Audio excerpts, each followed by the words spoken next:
The 49ers are dealing with injuries, but the Rams are really dealing with injuries.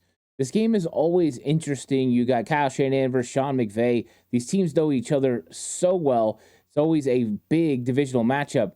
But a lot of things are different from this matchup than in times past. There's going to be a lot of players that aren't on the field. We're going to talk about this matchup, 49ers versus Rams. First look on this episode of 49ers Cutback.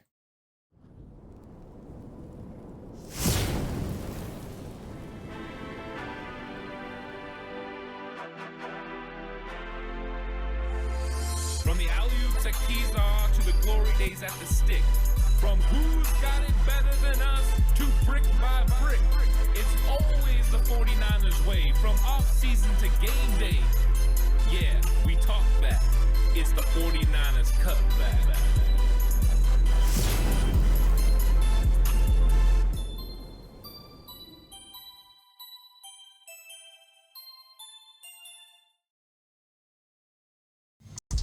It's 49ers Cutback podcast time. Welcome to the show, everyone.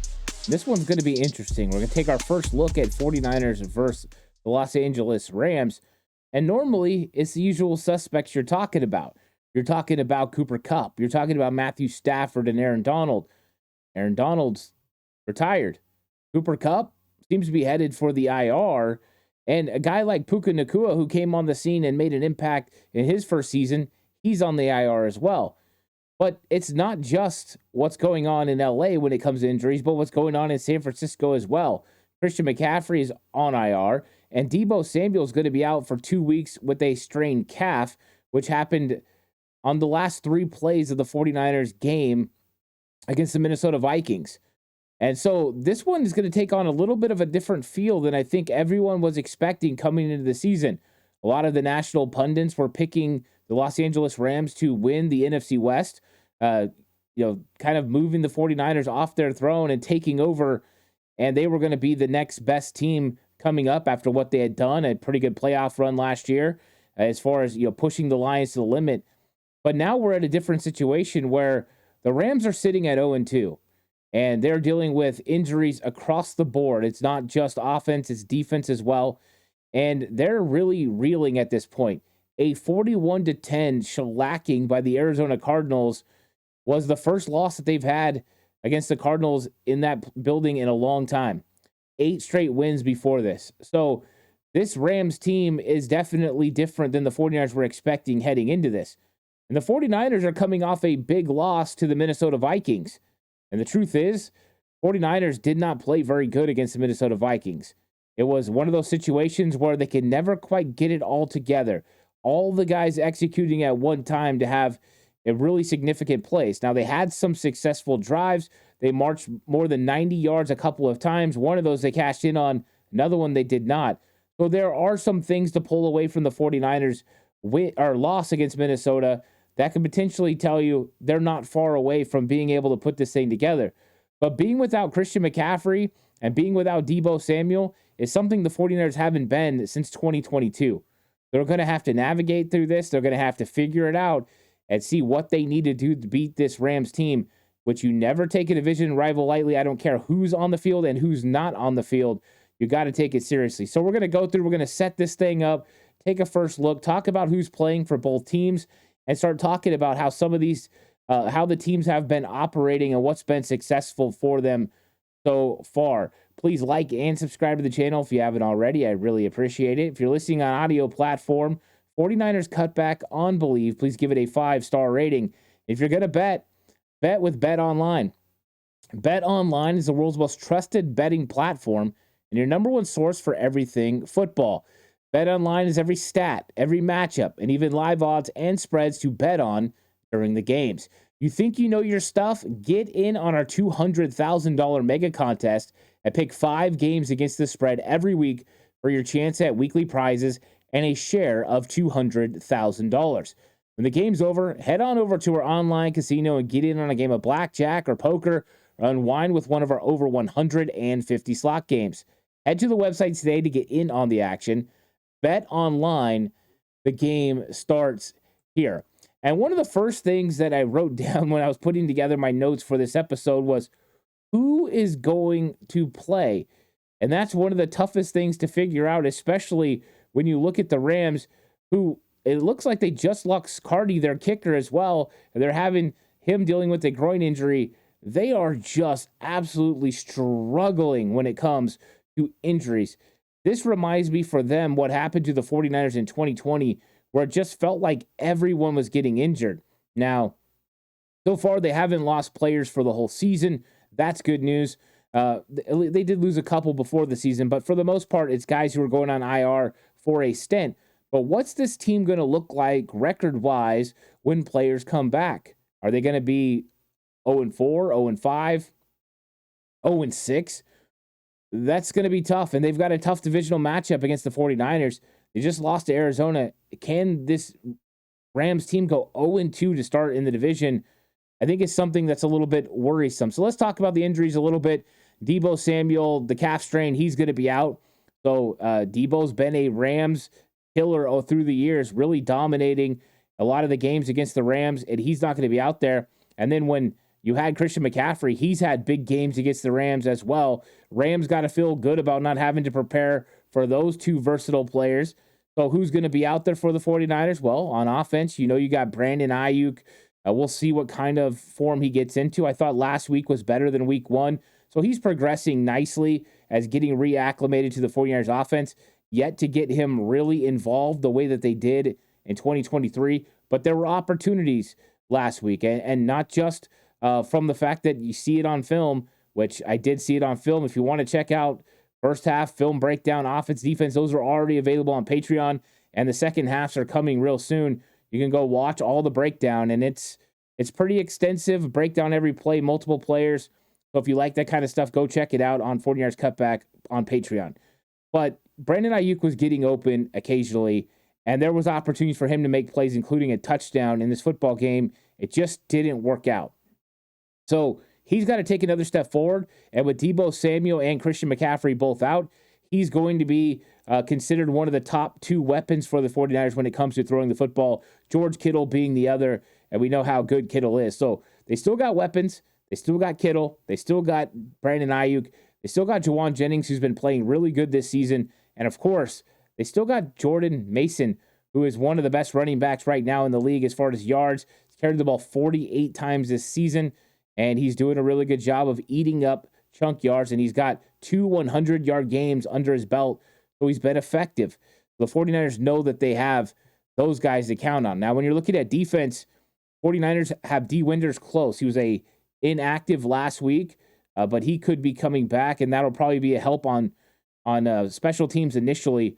But the 49ers still have a little bit of a hole when it comes to Sam linebacker with Demetrius Flannigan-Fowles. Wasn't a huge fan of the film. There were a couple plays. He made good plays. Got to give him credit. But for the most part, we need more consistent, better play from our Sam linebacker. Maybe it's Flannigan-Fowles. Maybe he's going to get better. Or it's going to be somebody else like Curtis Robinson or maybe D. Winters if he's healthy. And then Kyle Shanahan kind of inferred maybe this is the time that Talanoa Hufanga comes back. That he's had 2 good weeks of practice. If he has 3 good practices this week, maybe it will be Hufanga's return to the field. Now, they could always just wait until next week and play him against New England at home on the natural grass, where he would play 2 weeks in a row on natural grass between the New England Patriots and also playing against the Arizona Cardinals. So maybe they wait for that. We'll see. I think everyone would like to see him out there, and we know that this team can get better from having Talanoa Hufanga on the field. So let's talk about the Rams a little bit and what they're dealing with injury-wise. I think it's been one of the toughest things, for them this season is the fact that they're missing just so many players. And let's go through this a little bit. So, almost said both the names together. Cooper Kupp is likely going on to IR. At time of this recording, he hasn't officially been placed on IR, so we'll see what happens, but he's out for a few weeks. Puka Nacua, he's on IR. He's going to be out for at least 3 more games.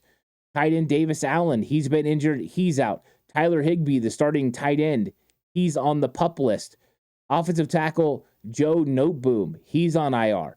Offensive tackle KT Leviston, he's on IR. Offensive tackle Connor McDermott, he's on IR.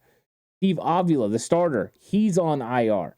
Jonah Jackson, the new one, looks like he's going on IR now.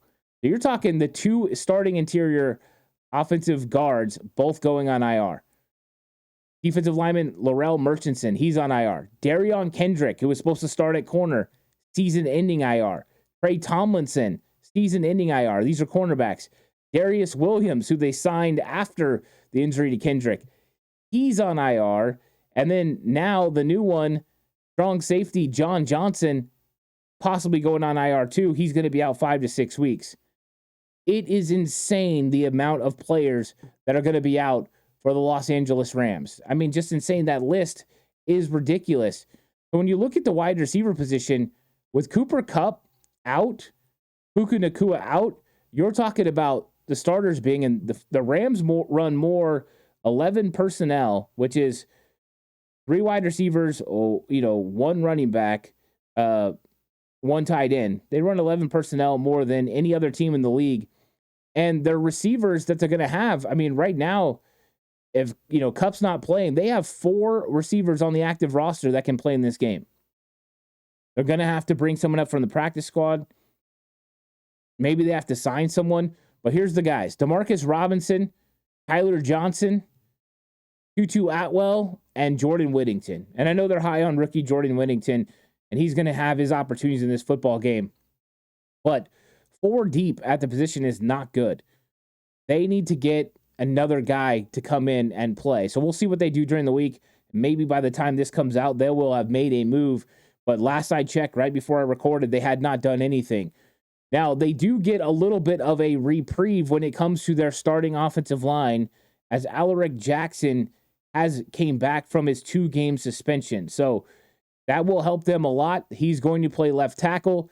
That will be huge, because the truth is at left guard, it's probably going to be Logan Bruce that starts. So Alaric Jackson, Logan Bruce will be the left side. Bo Limmer has stepped in at center. He was a rookie this season, drafted out of Arkansas. They've got a rookie center. Kevin Dotson and Rob Havenstein are holding down the right side. Not too bad.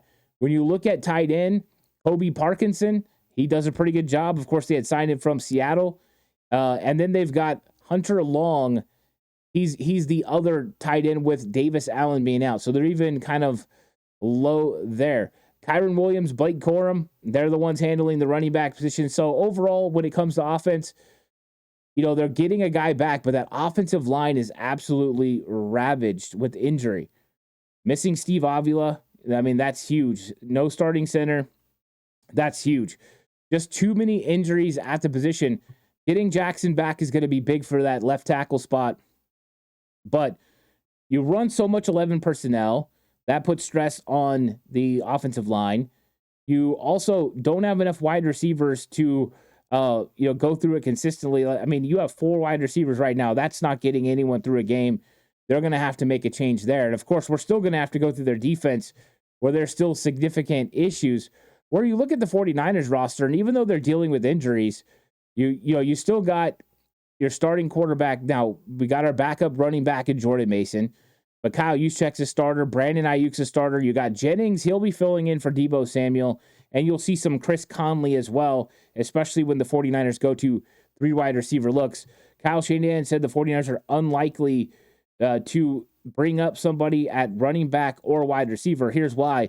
They were carrying 7 wide receivers coming into games and keeping 6 wide receivers active. So it's likely that the 49ers will just go with the 5 that they have and leave Deebo off. He'll be inactive. And so you'll probably see some Jacob Cowing, some Ronnie Bell, and for Jacob Cowing, it'll be his first opportunity to really have a chance to catch the football. We'll see what happens there. But you've got 3 big guys at top. Ayuk, Jawan Jennings, and Chris Conley. They can handle the roles that are given to them. Are they as dynamic as Deebo Samuel? No, but they are efficient and effective. The 49ers should be able to figure it out. Now, when it comes to the offensive line, the 49ers have their starting offensive line. McKivitz, Pooney, Brendel, Banks, and Trent Williams all expected to start. And so in that case, they are a lot better off than the Rams are as far as having that group that has really been doing a great job when it comes to run blocking. And then, of course, you still have all-pro George Kittle at tight end. So you have a injury at running back, but you've been getting some good carries on the ground from Mason. He doesn't make up for what Christian McCaffrey does in the passing game or with versatility, but he's doing a pretty good job on the ground. And so at least he's helping the 49ers manage through missing the offensive player of the year. And then Jennings will do a decent enough job when it comes to filling in for Deebo Samuel. But where the 49ers are going to be missing it a little bit is the fact that dynamic ability that Deebo presents the football team. And then when you look at the 49ers defense, it's basically healthy across the board. They've got their day one starters all healthy, and they're even getting potentially back Talanoa Hufanga, who could upgrade the position, right? Dre Greenlaw and Talanoa Hufanga are guys who should be starters, but who started the season injured. And Hufanga is getting close to coming back and could play in this game.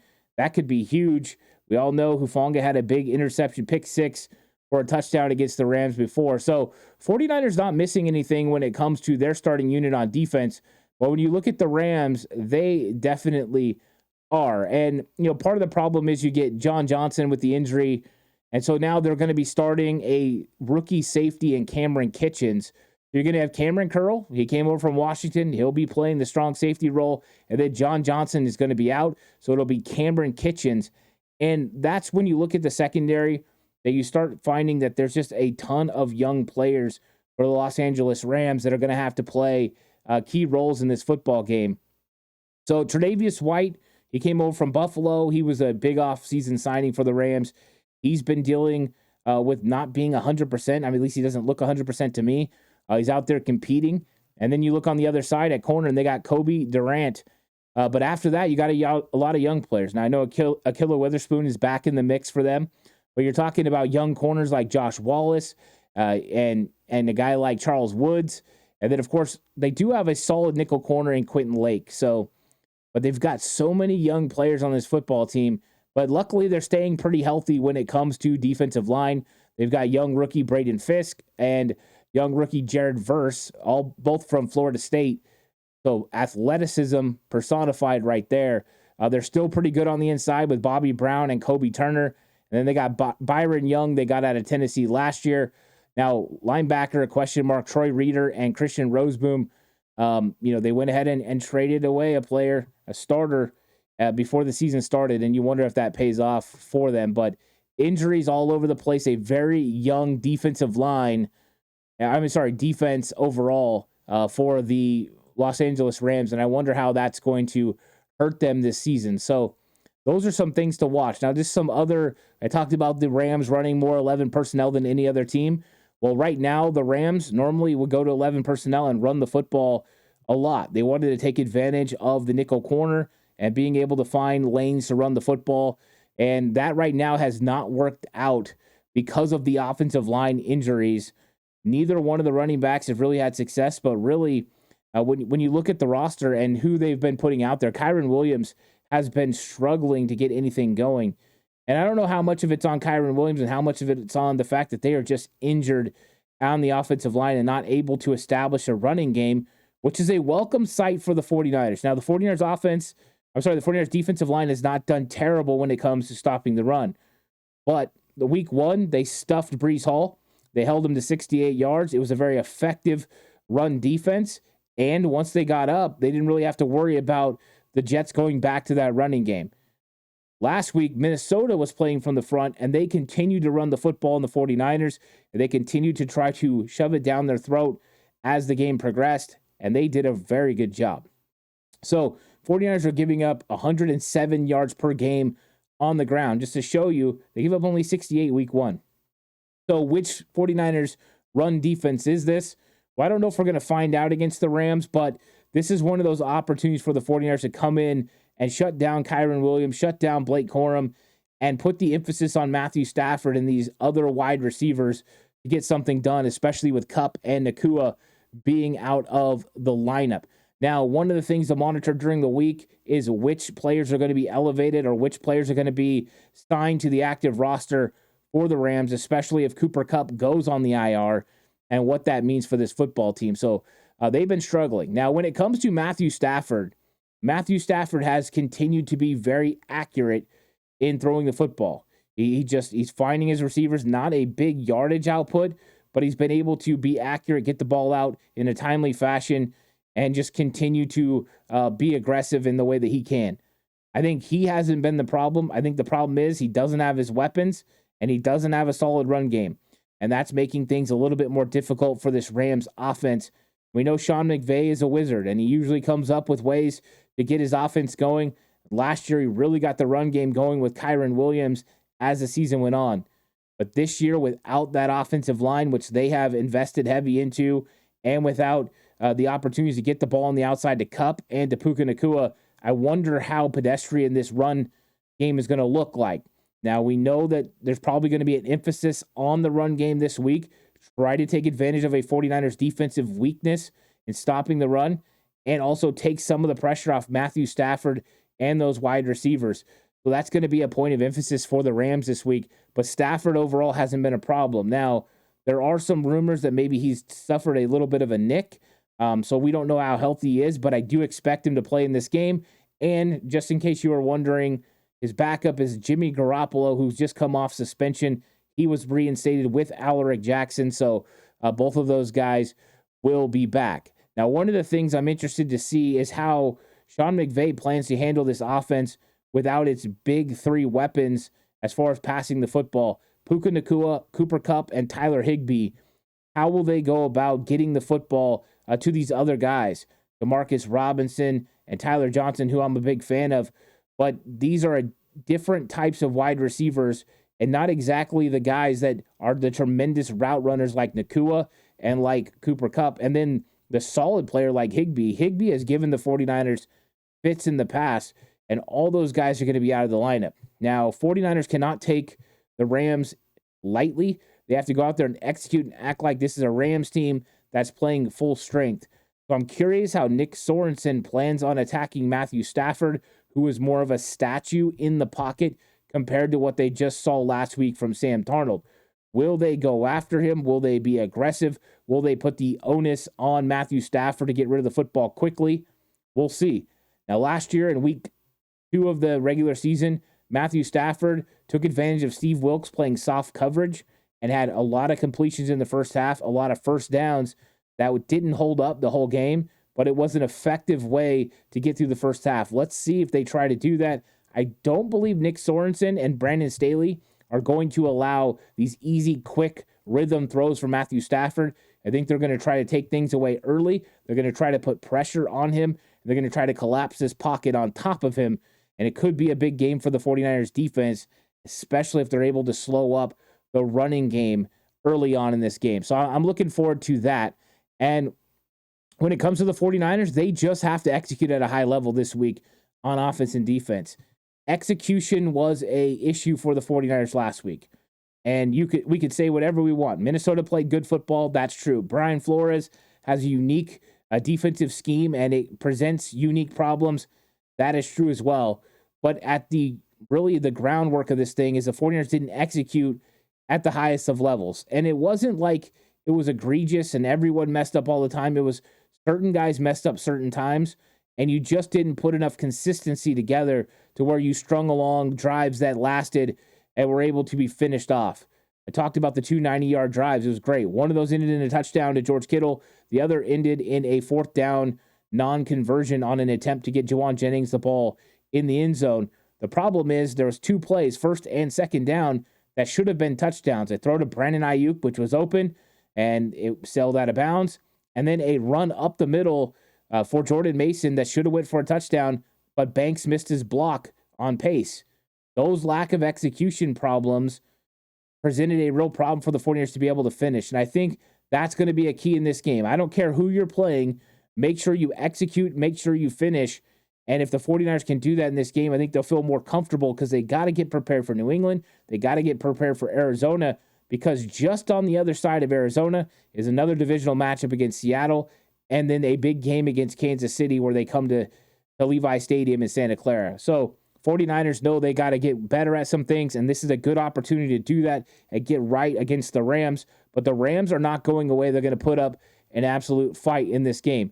Now, Rams injuries on defense that make them a little bit weak in the secondary is going to be interesting. 49ers without Deebo Samuel, 49ers without Ricky Pearsall, without Christian McCaffrey. We're going to have a situation where how good can the 49ers wide receivers do against this secondary for the Rams? I expect to see Tre'Davious White playing on top of Brandon Ayuk a lot in this game, and we'll see if Ayuk has the ability to be able to create separation and make some plays. When it comes to Jawan Jennings, he's going to have some favorable matchups that he's going to like. I expect when we get to 11 personnel for him to go to the slot and him to be working against Carnell Lake, and that could be an interesting matchup, both of them physical, and so we'll see how it goes in that one, but I think it presents some unique looks. Now, another thing to take into account is what is Kyle Shanahan going to do without McCaffrey and without Debo? What is this offense going to look like? Is there still going to be a bunch of motion? How much 12 and 21 personnel are we going to get from him? How much 11 personnel are we going to get from him?